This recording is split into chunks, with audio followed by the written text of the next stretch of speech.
Hey guys, welcome back to my channel. The leaf is the design up next in this set and it's super easy and I'm going to show you how to do it. I'm outlining and flooding with icing that's a little bit thicker than what I normally use. It's probably closer to about 32nd. So whenever that happens, I find it easier to just shake the cookie instead of try to use my scribe to smooth it out. So you'll see that here in just a second.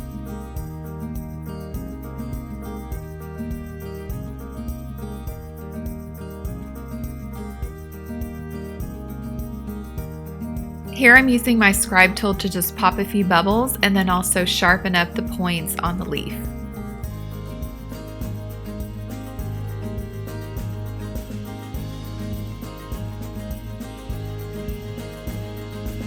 Since my icing was a little bit thicker that I used to flood, I'm just going to go ahead and use that same icing here. It's probably closer to piping consistency, and I'm just using that to draw the lines on the leaves. And then I'm also using my scribe tool to just kind of smooth out those connection points.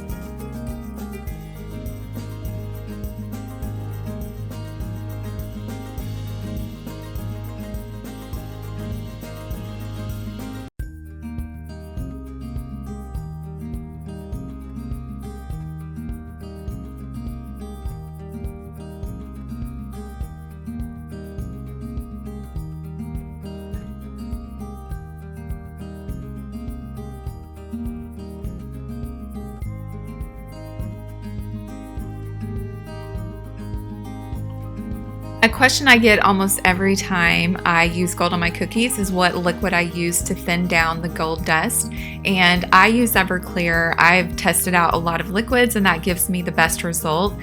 You do not have to worry though, once the gold dries down, the alcohol is fully evaporated out, so there's not any alcohol left on your cookies, nothing to worry about there.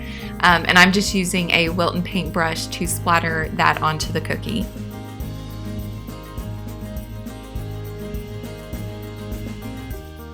I hope you enjoyed this tutorial. Thank you so much for watching, and I will see you soon with a new video.